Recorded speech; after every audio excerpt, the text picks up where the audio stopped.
खैर ठीक है, देखो शाही विश्राम के बाद किसने आने का फैसला किया है। नया साल मुबारक हो महामहिम। या क्या मुझे पुराना साल मुबारक हो कहना चाहिए, ये देखते हुए कि आपने मुझे कितने समय तक इंतजार कराया है। एक राजा के कर्तव्य कभी खत्म नहीं होते बेताल। तुम्हारे विपरीत मैं पेड़ों पर चुपचाप नहीं घूमता, राहगीरों का मजाक नहीं उड़ाता। ओह, इतना गंभीर मत बनो विक्रम, मैं सचमुच अपनी खोपड़ी से ऊब चुका हूं। तो इस वर्ष शाही संकल्प क्या है? शायद अगली बार मुझे और अधिक तत्परता से ले जाने के लिए।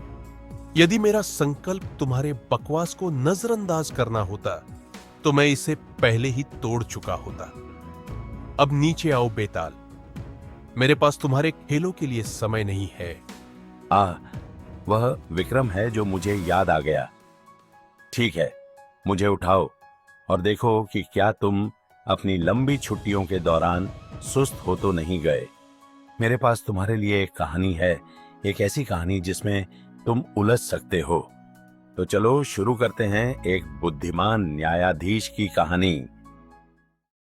एक समय की बात है, एक हलचल भरे राज्य में सुरेश नाम का एक धनी व्यापारी रहता था। सुरेश अपने भाग्य और उदारता के लिए जाना जाता था। एक सुबह पूरा शहर यह जानकर स्तब्ध रह गया कि सुरेश अपने घर में मृत पाया गया है। शहर वासियों में हंगामा मच गया और शक तुरंत रमेश नाम के एक परिचित चोर पर गया, जिसे पिछली रात व्यापारी के घर के पास घूमते देखा गया था। जब सैनिकों ने रमेश को गिरफ्तार किया तो उसने जोर देकर कहा कि वह हत्या में निर्दोष है। हाँ, मैं चोर हूं, लेकिन मैं केवल कुछ सोना चुराने आया था। जब मैं पहुंचा तो व्यापारी पहले ही मर चुका था। बेशक किसी ने उस पर विश्वास नहीं किया। मामला राज्य के सबसे बुद्धिमान न्यायाधीश धनराज नामक व्यक्ति के पास लाया गया। अपने तेज दिमाग के लिए जाने जाने वाले धनराज ने चोर से पूछताछ शुरू की। उन्होंने पूछा, अगर आपने व्यापारी को नहीं मारा तो आप उस रात उसके घर के पास क्यों थे? रमेश ने बताया, मैंने उसकी संपत्ति के बारे में अफवाहें सुनी और सोचा कि मैं कुछ मूल्यवान ले सकता हूं। लेकिन जब मैं खिड़की से अंदर दाखिल हुआ तो मैंने उसे फर्श पर बेजान पड़ा देखा। इस डर से कि मुझे दोषी ठहराया जाएगा, मैं भाग गया। धनराज केवल शब्दों पर विश्वास करने वालों में से नहीं थे। उन्होंने शहर के गवाहों को बुलाया और अपराध स्थल की जांच की। व्यापारी का शव फटे कपड़े के टुकड़े से फंसा हुआ मिला।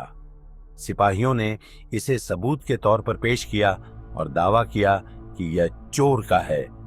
लेकिन हमेशा सतर्क रहने वाले धनराज को एक अनोखी बात नजर आई।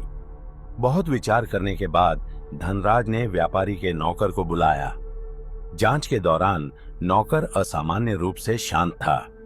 न्यायाधीश ने पूछा, क्या आप हत्या की रात घर पर थे? नौकर झिझका, लेकिन अंततः कबूल कर लिया कि उसने व्यापारी को शाम को किसी के साथ बहस करते हुए सुना था। फिर धनराज ने फटे हुए कपड़े की बारीकी से जांच की। उन्होंने महसूस किया कि यह एक दुर्लभ कपड़े से बना है, जिसे केवल अमीर लोग ही खरीद सकते हैं। इससे वह अप्रत्याशित निष्कर्ष पर पहुंचे। अब विक्रम यहां मोड़ आता है।